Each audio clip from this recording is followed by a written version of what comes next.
안녕하세요. 책한민국입니다. 오늘 소개할 책은 원효의 마음 공부, 지은이는 강기진. 대한민국 최고의 역학자이자 동양사상 연구가, 태극사상연구소 소장이며 사상체질연구소 소장 및 한국장명교육협회 회장을 맡고 있다. 서울대학교 법과대학 사법학과를 졸업하고 서강대학교 사학과에서 박사과정을 수료했다. 한국인이라면 원효 스님을 모르는 사람이 없으리라. 원효의 일생에서 가장 유명한 대목은 아마 무덤에서 해골물을 마시고 큰 깨달음을 얻었다는 일화일 것이고, 그 다음이 요석공주와 혼인해 설총을 낳은 일화일 듯하다. 하지만 필자는 원효가 절필한 순간이 가장 충격적이다. 다음은 삼국유사에 등장하는 대목이다.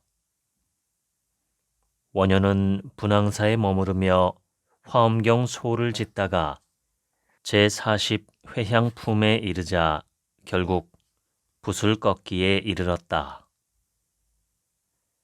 원효의 절필이 충격으로 다가오는 이유는 그가 당대에 이미 신라를 넘어 세계 최고의 학자요 저술가였기 때문이다. 원효는 총 100여 종, 240여 권에 이르는 방대한 저술을 남겼는데 그 범위도 불교의 거의 모든 분야를 망라한다. 그 결과 그의 저술은 중국, 일본은 물론 티베트, 중앙아시아, 인도에까지 보급되었고 큰 영향을 미쳤다. 그와 같은 대학자가 붓을 꺾어버렸다. 어떻게 그럴 수 있을까? 이어지는 그의 행적은 또 어떤가? 그는 무의 박 하나를 들고서 춤추고 노래하며 신라의 민초들을 찾아 천촌만락을 떠돌았다. 대학자가 어떻게 그럴 수 있었을까? 그는 자신이 각고의 노력을 통해 쌓아올린 학문적 업적을 초계와 같이 모두 던져버렸다. 대자유인으로서 원효의 삶은 의상과 함께 당나라 유학을 가고자 길을 나섰다가 대오의 순간을 맞으면서 시작되었다. 밤중에 토굴인 줄 알고 유숙했던 무덤에서 해골물을 마시고 난 후 깨달음을 얻었던 것이다. 이때 그는 다음과 같이 유심계를 읊조렸다. 마음이 일어난 고로 온갖 존재가 생겨나고 마음이 멸한 고로 토굴과 무덤이 둘이 아니로다. 삼계는 오직 마음일 뿐이요 만법은 오직 인식일 뿐이로다. 마음 바깥에 법이 없는데 어찌 따로 구하고자 애쓰겠는가. 모든 것은 오직 마음이 지어내는 것이니 마음 바깥에 법이 따로 없다는 깨달음은 원효라는 한 인간을 변모시켰다. 원효의 마음 공부 여정은 주로 금강산매경과 금강산매경론, 대승기신론소 이상 3권의 책에 담겨 있다. 먼저 금강산매경은 흔히 경전 위의 경전으로 불리는 책이다. 예를 들어 팔만대장경은 1524종, 6569권에 이른다. 방대한 경전은 불교의 자랑이지만 동시에 한 인간이 평생을 바쳐도 다 읽을 수 없다는 문제가 있다. 이에 불교의 가르침을 한 권으로 종합해서 제시하는 경전이 요청되는데 금강산매경이 바로 그러한 단일 경전이다. 금강산매경은 모든 경전을 아우르는 불경의 종합판에 해당하는데 그 내용은 궁극의 깨달음의 경지인 금강산매에 대한 가르침을 담고 있다. 그런데 이 산매경은 우리나라 삼국시대에 신라에서 출현한 경전이다. 그리고 금강산매경론은 원효가 금강산매경을 풀어서 설명한 책을 가리킨다. 불교 경전은 그 어떤 것이든 석가모니 부처가 열반에 든 후 입에서 입으로 구전되다 약 400년이 흐르고 나서야 문자로 기록되기 시작했다. 불교에서는 경전의 수량이 워낙 많다 보니 위경을 가려내기 위한 노력이 치밀하다. 엄격한 검증을 거침으로써 공식 경전인 대장경의 목록을 철저히 관리하는 것이다. 그런데 금강산매경은 근래에 이르기까지 추호의 의심도 받은 일 없이 진경으로 존숭받았다. 신라에서 처음 출현한 금강산매경은 8세기에 중국과 일본으로 유포되었음은 물론 티베트에도 전해져서 티베트어로 번역되기도 했다. 중국 당나라에서는 선종 승려들이 크게 주목하면서 빈번히 인용되어 초기 선불교 정립 과정에서 중요한 역할을 담당했다. 그리하여 대표적인 선의 경전이라는 지위를 획득했다. 우리는 흔히 나에게 고통을 초래하는 원인이 나를 둘러싼 바깥 세상에 있다고 생각한다. 하지만 불교에서는 그렇지 않다는 놀라운 사실을 발견했다. 결국은 고통의 원인이 나의 마음에 있다는 사실을 발견했다. 보이는 모든 경계는 오직 마음을 보는 것일 뿐이다. 마음이 환영을 만들어내지 않으면 보이는 것이 즉시 없어질 것이다. 위에 제시한 금강산매경의 가르침은 불교의 통찰을 이해하기 위한 가장 기초가 되는 사실이다. 맹실한 뇌의 시각 피질이 손상된 후에도 눈으로 대상을 지각할 수 있는 현상을 가리킨다. 우리 두뇌의 시각 피질이 손상되면 사물을 볼 수 없게 된다. 하지만 그럼에도 여전히 눈으로 대상을 지각할 수 있는 사람들이 드물긴 하지만 존재한다. 그 이유는 포유류의 두뇌 안에 어류나 파충류로부터 물려받은 원시적인 연결 경로가 아직 남아있기 때문이다. 이 경로는 시각 피질이 아닌 중뇌와 연결되어 있다.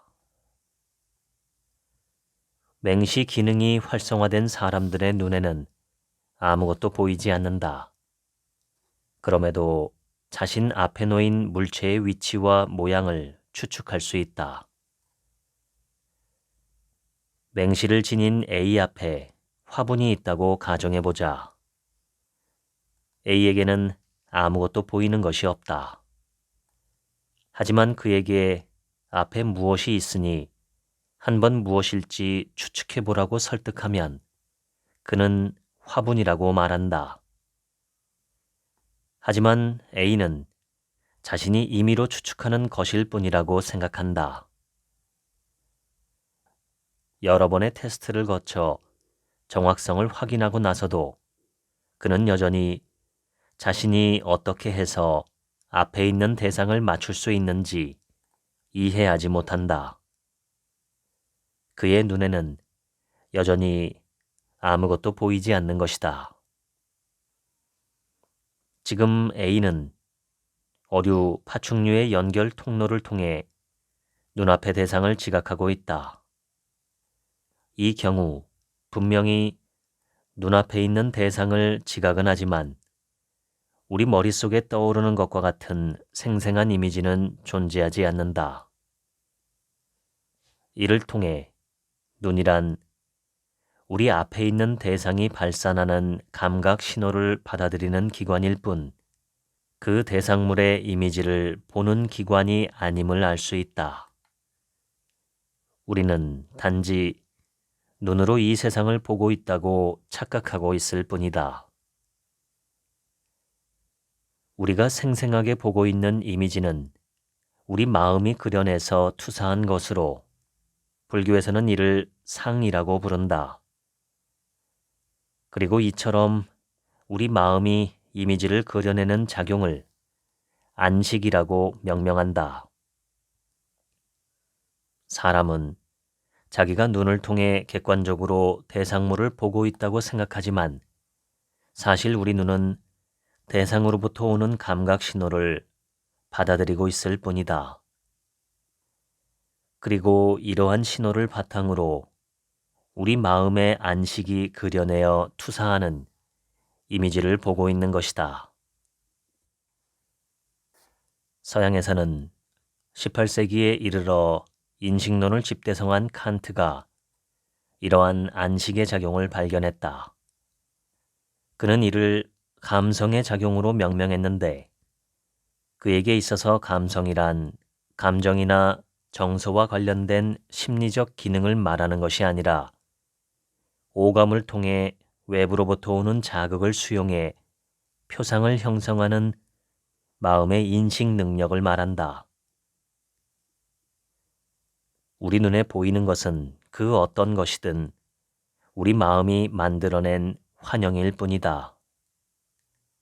우리 마음이 그려내어 이 세상이라는 스크린에 투사한 상을 보고 있는 것이다. 결국 우리가 보고 있는 모든 경계는 오직 마음을 보는 것일 뿐이며 마음이 그려낸 환영이다. 우리가 매일 살아가면서 눈으로 보고 있다고 믿는 현실 역시 마찬가지다. 현실이란 객관적 실체가 아니고 환영일 뿐이다. 과학에 따르면 우리 눈앞에는 원자의 구름이 있다고 한다. 하지만 우리는 이를 원자의 구름으로 보지 못하고 다른 무엇으로 본다. 우리 마음이 어떻게 경계를 짓는가에 따라 달리 보인다. 세상을 살아가는 누구에게나 어깨를 짓누르는 무거운 짐이 있을 수 있다.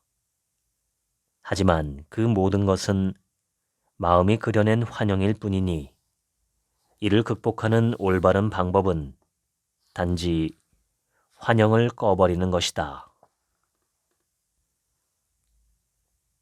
불교에서 색이란 어떤 대상이 발산한 감각 신호 중 우리의 눈을 통해 마음에 비친 것을 가리킨다. 우리 마음에 비친 감각 신호 중 색깔이 가장 강렬하기 때문에 이를 대표로 삼아 말하는 것이다.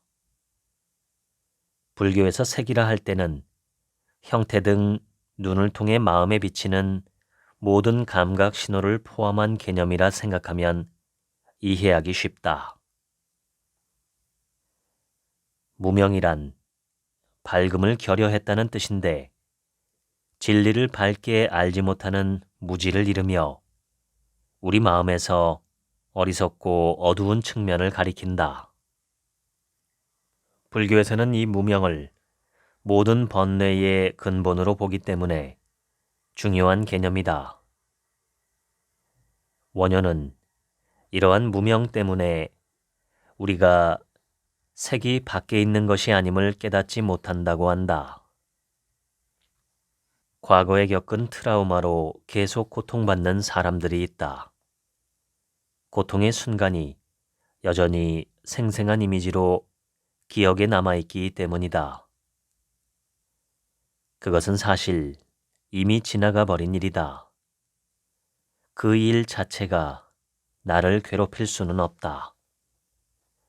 우리 몸에 새겨진 습벽이 이미 지나가 버린 일을 호련히 다시 생각하게 하는 것이다.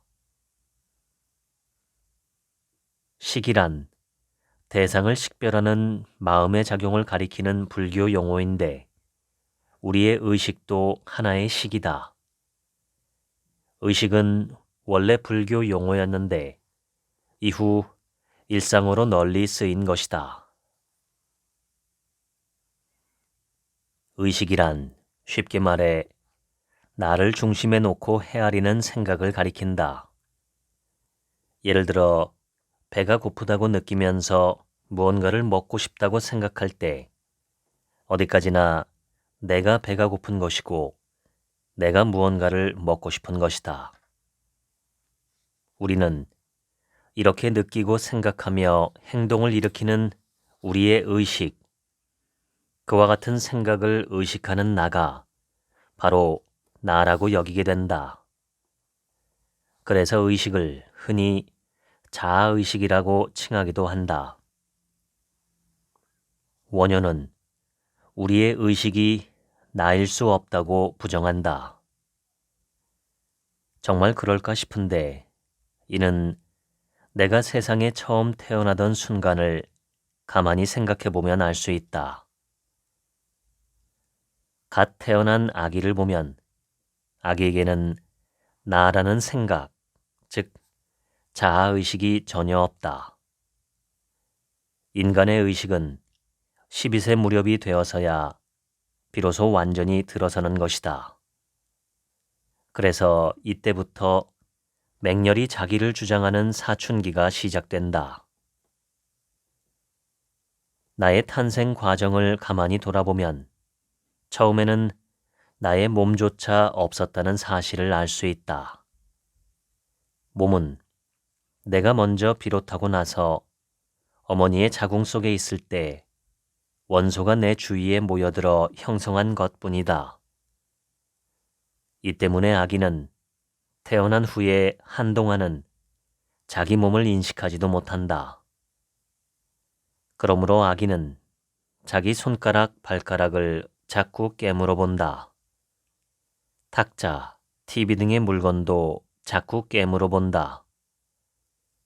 이를 통해 서서히 자기 몸과 외부의 물체가 서로 구분된다는 생각을 품기 시작하면서 나라는 생각이 자리 잡는다. 이처럼 우리의 의식, 즉 나라는 생각은 자기 몸을 느끼면서 형성되므로 곧 내 몸을 자기와 동일시하게 된다. 온갖 번뇌가 여기에서 비롯된다. 이러한 자아의식은 실제로는 나가 아니니 공연히 나 아닌 것에 반응해 나를 힘들게 하고 있을 뿐이다. 신들린 연기를 펼치는 명배우들의 경우 리얼한 연기를 위해 자신의 자아의식을 의도적으로 바꾸기도 한다. 신들린 연기는 배우가 실제로 그 사람이 되어야 나온다. 예를 들어 배트맨 실사판 영화 다크나이트에서 조커를 연기한 히스 레저가 그러했다. 그는 생생한 연기를 위해 영화 촬영 수개월 전부터 히스 레저가 아닌 조커로 살았다. 그는 매일 밤 일기를 썼는데 그 일기장은 부모의 사랑을 받지 못한 조커가 느낀 슬픔과 고통, 끓어오르는 증오심과 세상에 대한 저주 등 조커의 절절한 심정으로 가득했다. 조커를 연기한 것이 아니라 조커 그 자신이 카메라 앞에 섰던 것이다. 이처럼 배우들이 자신의 자아를 바꾼 경우 작품의 촬영이 끝나면 다시 본래의 자신으로 돌아와야 한다. 하지만 가끔 본래의 자신으로 돌아오는데 어려움을 겪고 정신분열 상태에 시달리기도 한다. 그래서 배우들이 정신과 치료를 받는 경우가 가끔 있다. 그런데 히스 레저의 경우는 정신과 치료를 받았음에도 온전히 돌아오지 못해 계속 고통을 겪었고 결국 자살이라는 끔찍한 선택에 이르러서 팬들에게 큰 충격을 주었다. 하지만 우리가 놓치는 점은 히스 레저 역시 나가 아니며 무대에 오른 동안 주어진 임시 배역일 뿐이라는 사실이다. 우리도 마찬가지다. 부장, 임원, 사장, 교수 등의 지위는 무대에 오른 동안 주어진 임시 배역일 뿐이다. 궁극의 깨달음을 얻는 방법은 복잡하지 않다. 나는 곧 나의 자아인데 나의 자아가 임시로 붙인 이름이라는 사실을 절실하게 깨달아 알면 모든 번뇌와 고통이 사라질 것이며 궁극의 깨달음에 이를 것이다. 나의 자아가 임시로 붙인 이름이라는 것은 나의 자아가 공하다는 말이며 거기에는 내가 집착할 만한 고유의 실체가 없다는 뜻이다. 철학에서는 언제나 실체를 찾고자 한다. 철학에서 실체란 그 스스로 존재할 뿐 다른 것에 의존하지 않는 것으로 정의된다. 예를 들어 B라는 것이 있는데 B가 그럴듯해 보이지만 사실은 A에 의존해서 존재한다고 하면 B는 실체가 아니다. 실체인 A를 제거하면 종속 변수인 B는 저절로 없어질 것이다. 철학에서는 실체를 찾고자 하는데 이러한 노력은 결국 실체 중의 실체인 궁극의 실체, 즉 일자를 찾기에 이른다. 일자란 이 세상 모든 것이 비롯한 근원을 지칭하는 철학 분야의 용어다. 역사적으로 인간의 탐구 정신이 도달한 일자로는 그리스 자연 철학의 물, 불, 근세의 모나드, 신 등으로 다양한데 원효는 한 마음을 궁극의 실체인 일자로 제시하고 있다.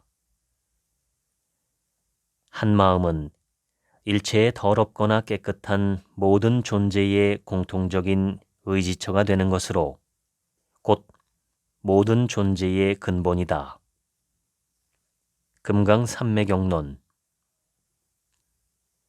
한 마음이란 커다란 하나의 마음으로 일체 모든 존재의 근본이 되는 것이니 한 마음은 나의 마음이면서 너의 마음이고 천지의 마음이며 우주의 마음에 해당하는 것이다.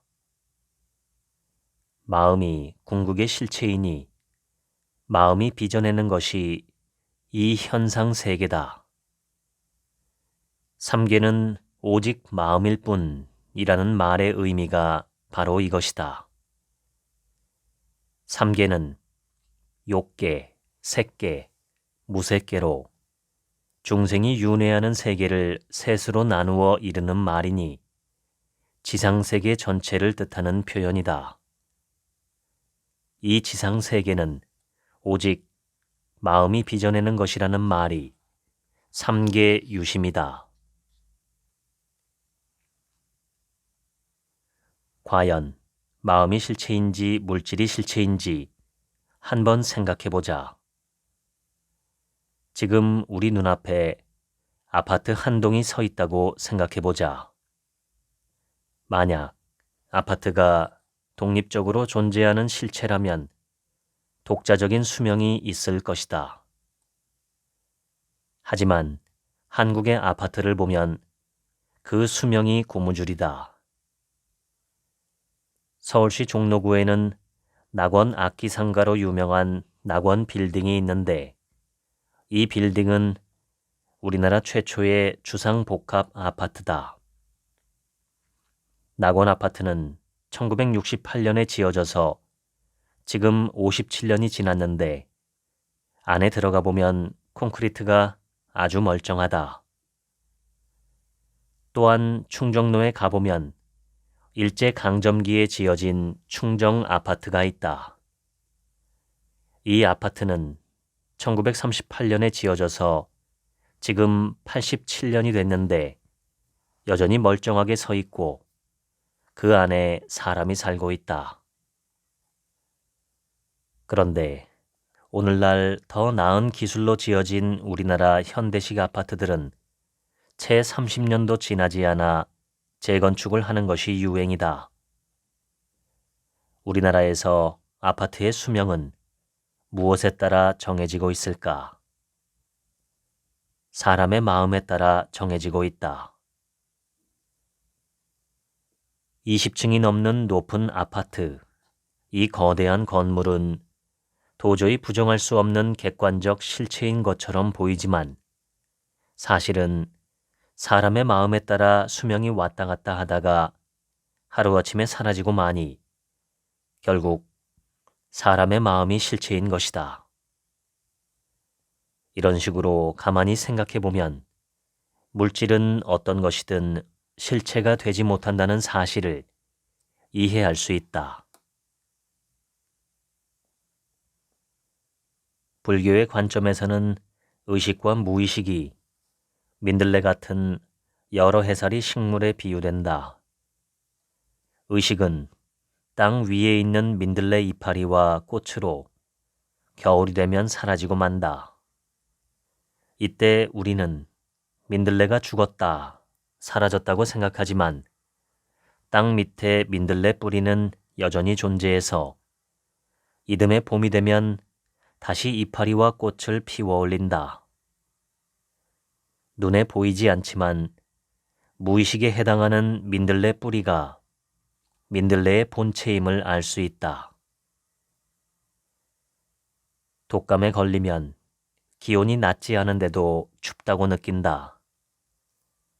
그렇게 되는 이유는 바이러스를 죽이려면 몸의 체온을 높여야 하기 때문이다. 바이러스는 열에 약하기 때문에 체온을 끌어올리면 독감 바이러스를 격퇴할 수 있다. 그러기 위해서는 우리 의식이 춥다고 느껴야 한다.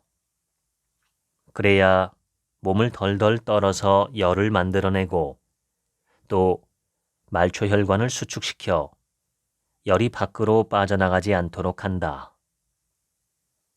결국 생존을 위해 체온을 올릴 필요가 있기 때문에 춥다고 느끼는 것인데 그 과정을 보면 우리의 의식은 그리고 나라는 자아는 필요에 따라 아주 간단히 속고 있음을 알 수 있다.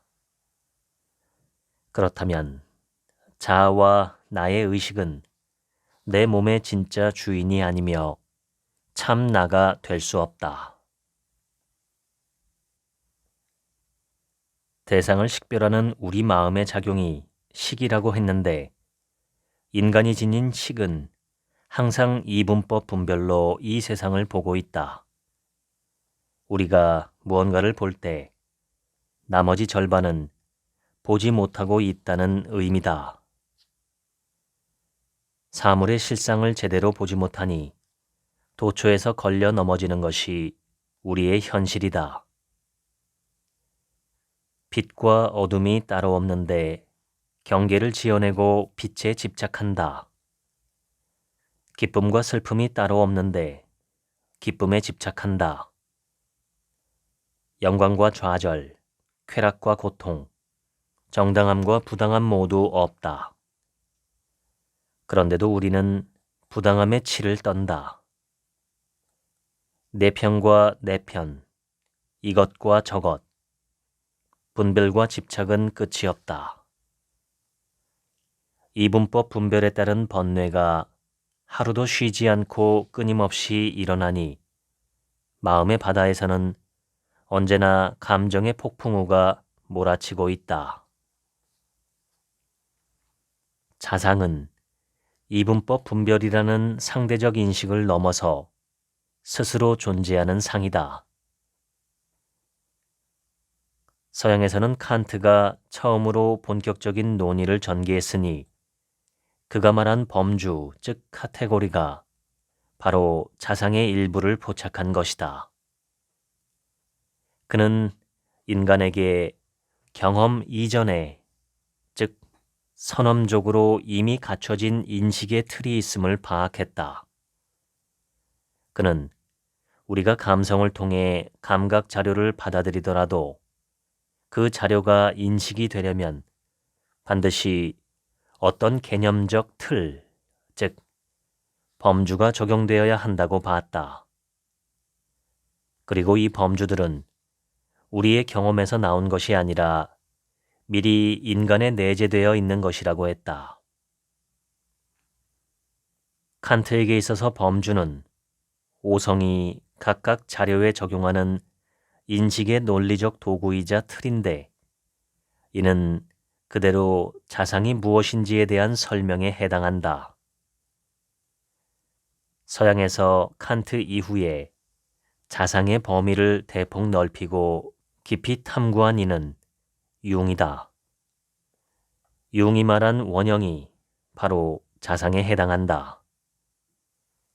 융은 인간의 무의식에는 개인의 차원을 넘어 인류 전체가 공유하는 집단 무의식이 있다고 했는데, 이 집단 무의식의 층이 원형들로 이루어져 있다고 보았다. 즉, 갖가지 원형의 총체가 집단 무의식이라고 했다. 이들 원형은 인간의 선엄적인 원초적 조건으로 시공간, 인종, 문화, 시대의 차이에도 불구하고 인간이면 누구나 태어날 때부터 이미 갖고 있는 인간 행태의 조건이다. 융은 사람의 신체 각 기관이 이미 그렇게 형성되도록 조건 지어져 있듯이 정신도 또한 그 자체의 구조를 갖추고 있는 것이라고 했다. 그리고 원형은 인류가 죽음에 대해, 사랑과 미움에 대해, 어린이에 대해, 또한 노인에 대해, 위대한 부모의 힘에 대해, 어둠과 광명에 대해, 크나큰 조물주의 힘과 현자의 지혜에 대해, 남성이 여성에 대해, 그리고 여성이 남성에 대해 느끼고 생각하고 행동해온 모든 것, 그 태초로부터의 체험의 침전이라고 했다. 원형이 어떤 것인지 이해하려면 신화나 주역을 읽는 것이 도움이 된다. 신화나 주역의 서술은 원형과 우리 의식의 중간쯤에 위치하고 있다. 주역에는 8궤와 64궤가 있는데, 이들 각각은 그 자체로서는 내용이 비어있는 형태적 틀이며, 그 내용은 이것이 의식되어 의식적 경험으로 채워질 때 비로소 결정된다 라고 한 융의 원형 설명과 그대로 부합한다.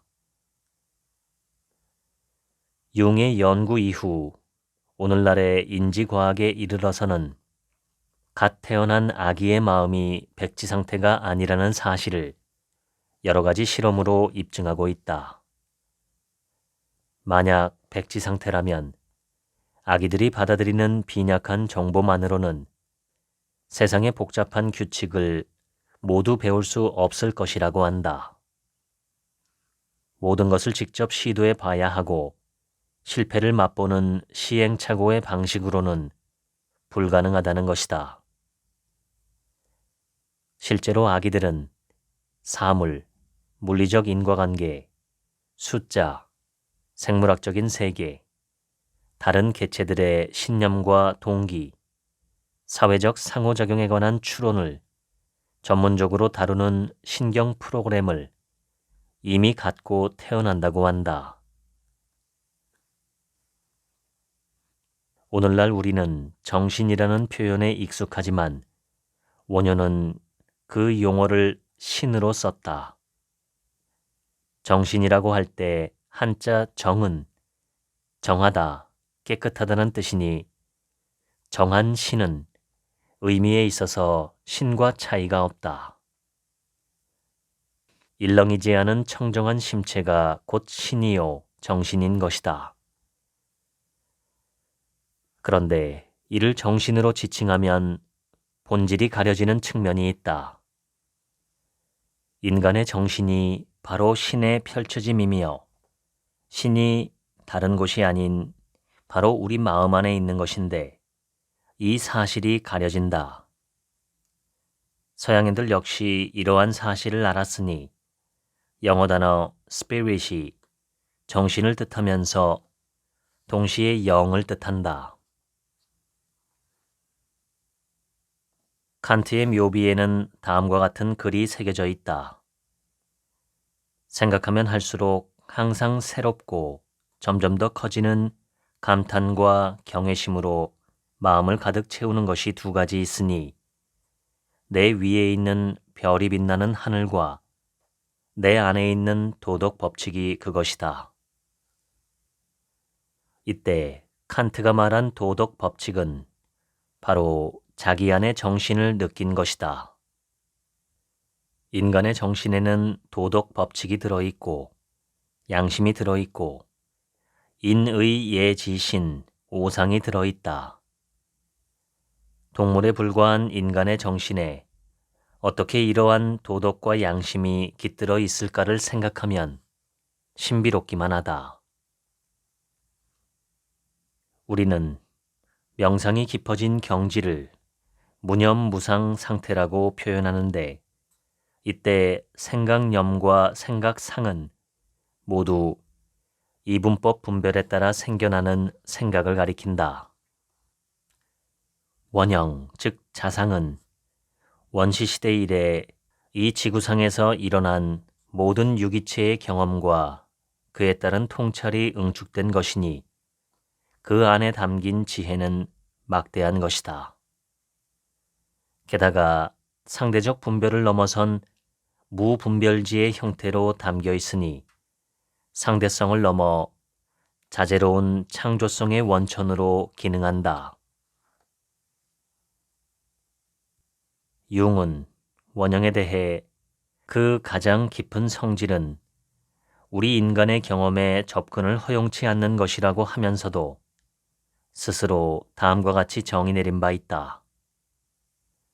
원형은 전체 조상들의 계보로부터 물려받은 정신활동의 침전물에 해당하는 것이니 즉 모든 유기체의 경험이 쌓아 올려지거나 모아진 것으로 100만 번도 더 반복되고 응축되어서 유형이 되기에 이른 것이다.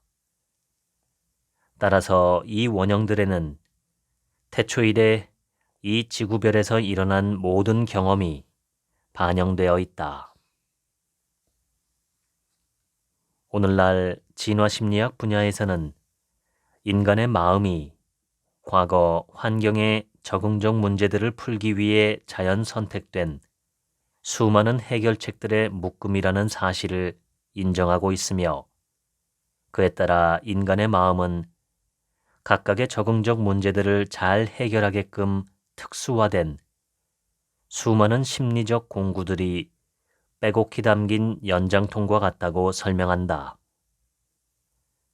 동시에 우리의 마음은 수백만 년 전 아프리카의 수렵 채집 생활에서 겪어야 했던 문제들을 잘 풀게끔 진화했다라고 한다. 그 결과 우리의 마음은 농경 사회에서조차 반드시 잘 작동하는 것은 아니라고 하며 그 이유는 복잡한 심리적 적응이 출현하려면 적어도 수천 세대에서 수만 세대에 걸쳐 진화해야 하기 때문이다. 약 1만 1000년 전 시작된 농경사회는 우리의 심리 구조에 유의미한 진화적 변화를 일으키기에는 턱없이 짧은 기간이었다. 원형, 즉 자상은 최소한 원시시대 이래 이 지구상에서 일어난 모든 유기체의 경험과 그에 따른 통찰이 응축된 것이니 그 안에 담긴 지혜는 막대한 것이다.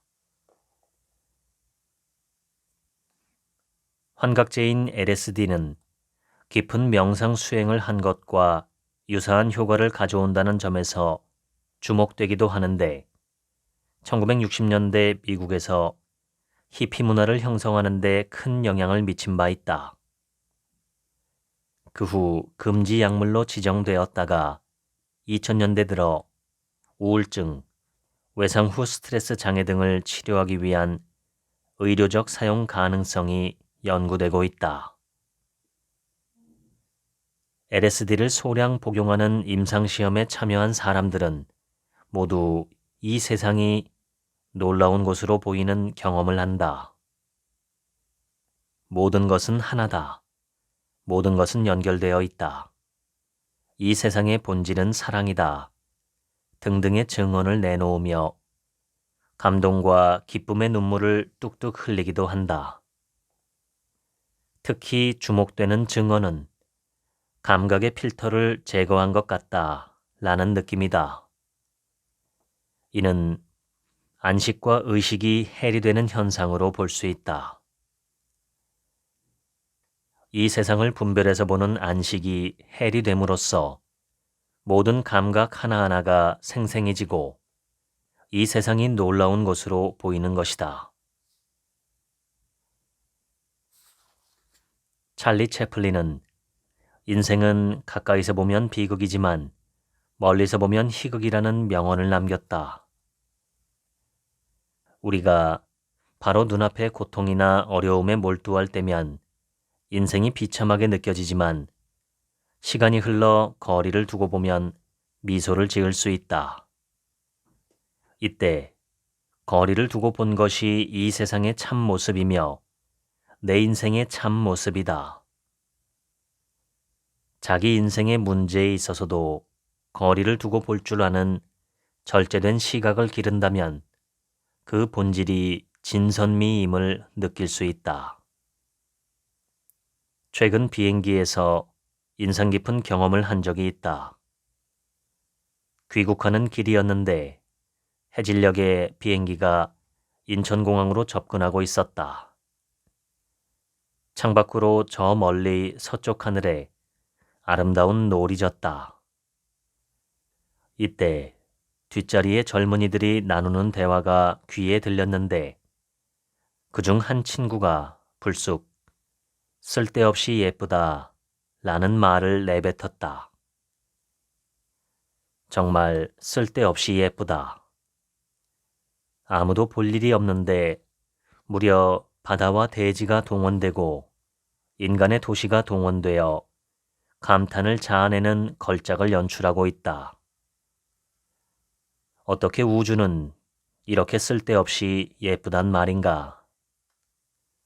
그 이유는 이 세상의 본질이 진선미이기 때문에 우주가 어떤 노력을 동원하지 않고 자연스레 그냥 두었을 때도 아름답기 때문이다.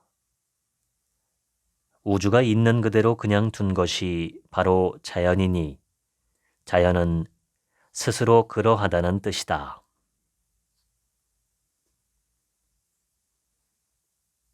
석가모니가 불교의 가르침을 전파하던 초기 시절 스님들이 스스로 목숨을 끊는 일이 많이 벌어졌다. 한량없는 기쁨이 찾아왔고 자신이 열반에 도달한 것이 맞다면 수행자의 선택지 중 하나는 그만 사는 것이다. 비루한 육체의 삶을 계속 이어가야 할 이유가 어디 있겠는가? 실제로 당시 스님들은 자신의 부정한 육체에 너무 혐오감을 느낀 나머지 스스로 목숨을 끊었다고 한다. 초기 불교에서는 이 세상 자체를 고라 했고 고를 없애는 방법으로 일체의 욕망을 제거하도록 가르쳤다. 하지만 그렇게 일체의 욕망을 제거한 결과 결국 생을 가능하게 하는 뜻을 상실하고 말았다. 설령 자살에 이르지 않더라도 삶의 의욕을 상실해 나태한 삶에 빠지게 하는 부작용이 있었다.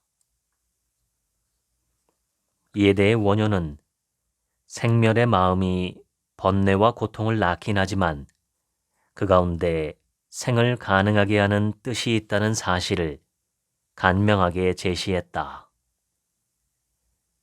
생은 곧 창조인데 창조는 창조주인 신의 본질이다. 그러므로 생을 부정하는 것은 곧 신을 부정하는 것이다. 지금 이 순간에도 우리를 둘러싼 대자연과 우주는 삼라만상을 총천연색으로 꽃피워 가고 있다. 그런데 생을 부정하는 것이 어찌 진리일 수 있겠는가? 그리하여 생의 뜻을 강조하는 것이 원효 사상의 특징이며 한국 불교의 특징을 이룬다. 샤먼, 즉 무당은 어디에서 살까? 이들은 마을에서 뚝 떨어져 숲과 마을의 중간쯤에 산다. 이는 샤먼에게 철칙이다. 만약 이들이 마을 안 인가에 섞여 산다면 사람들은 샤먼을 견디지 못한다. 모세가 가나안 땅에 들어가지 못하는 이유 역시 마찬가지다.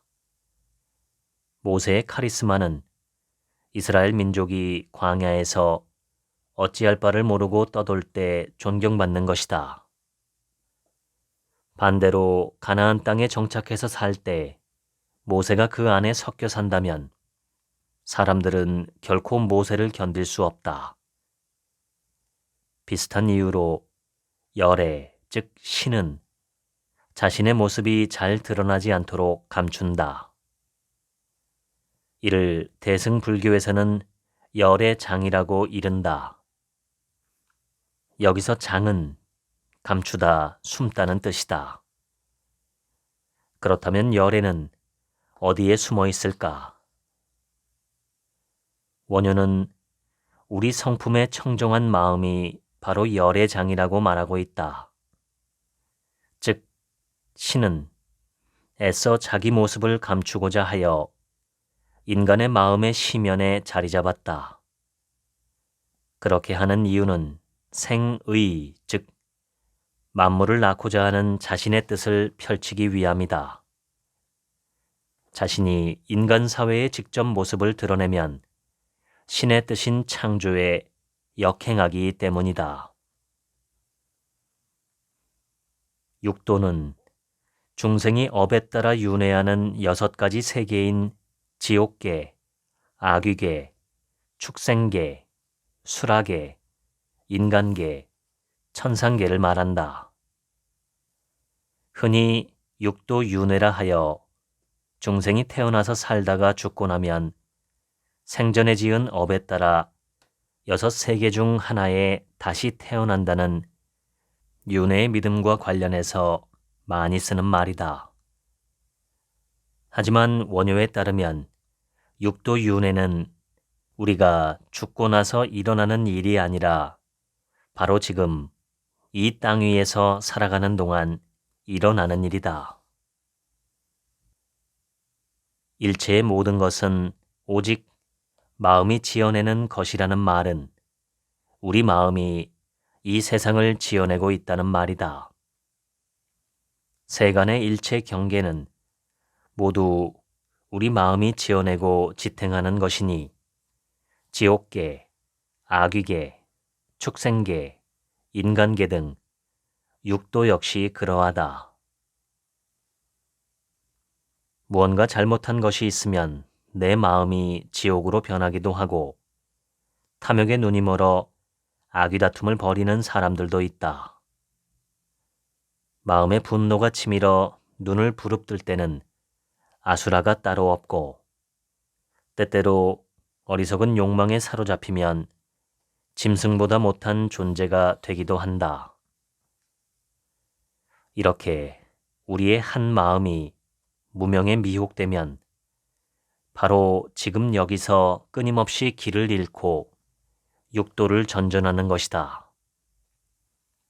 육도는 바로 지금 여기 이곳저곳에 펼쳐져 있으니 땅 위의 세상이란 육도의 6세계가 동시에 펼쳐져 각축을 버리는 것이 그 실상이다.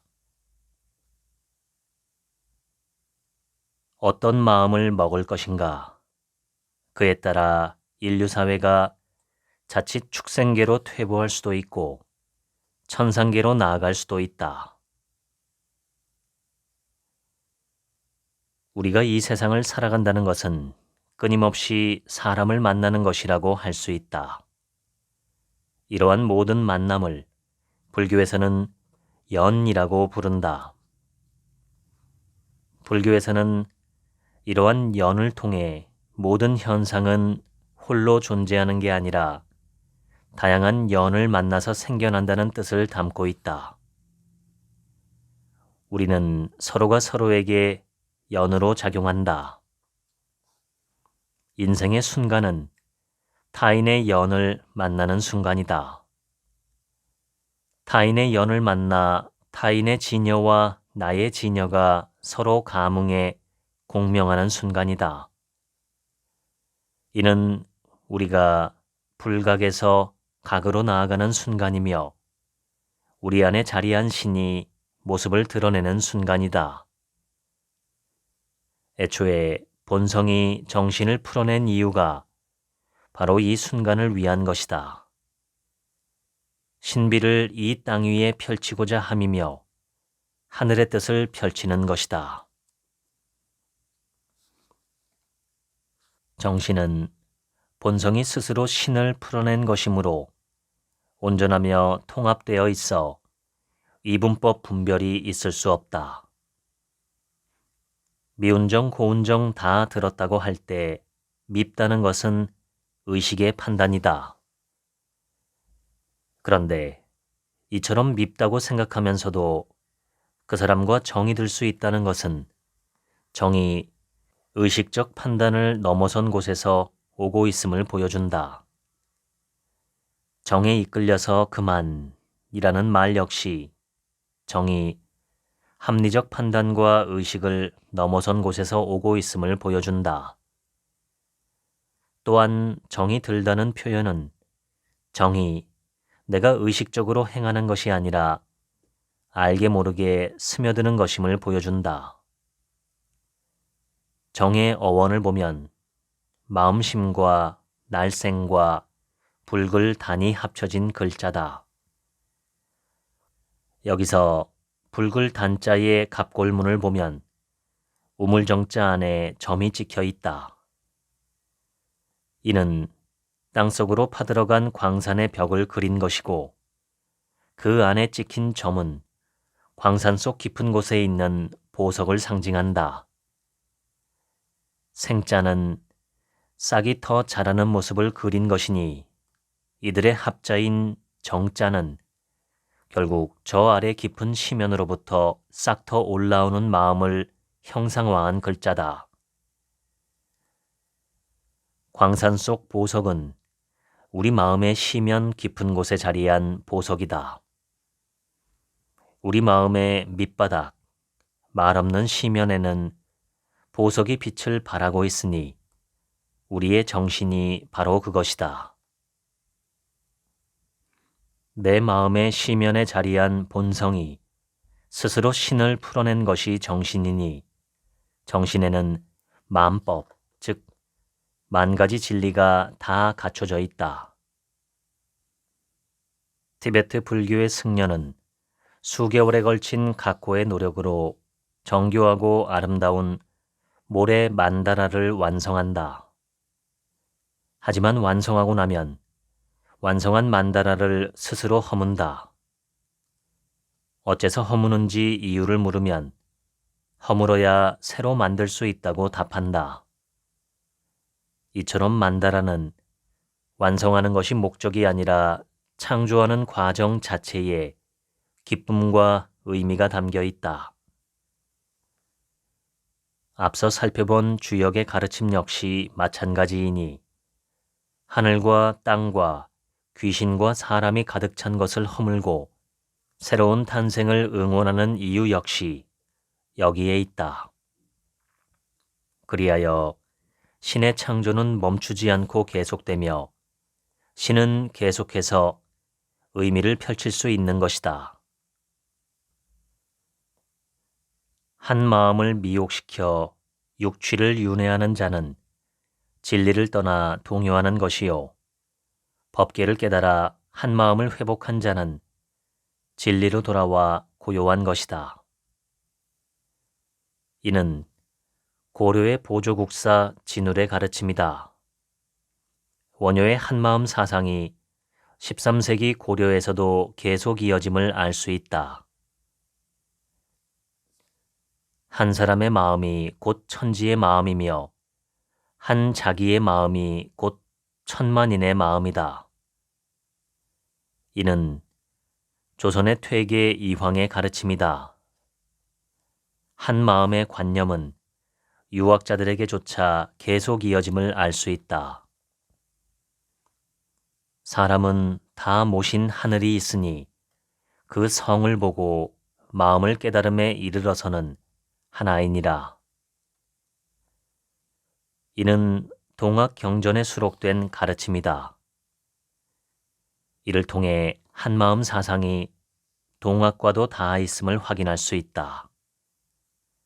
동학은 이를 바탕으로 모든 사람이 두루 평등해 일체의 차별이 없음을 말한다. 사실 한국인의 심성은 늘 한마음에 머물러 왔다. 우리는 하나라는 말을 자주 쓰는데 무엇이 하나라는 말일까? 마음이 하나이며 하나의 마음이 곧 한 마음이다. 한국인의 기본 심성은 늘 이 한 마음을 찾고자 했다. 자기 자신 안에서 그리고 모두에게서 이 한 마음을 찾고 확인하고 싶어하는 것이다. 지금까지 원효의 마음 공부 읽어드렸습니다. 오늘은 하루치 생각이 없습니다. 들어주셔서 감사합니다.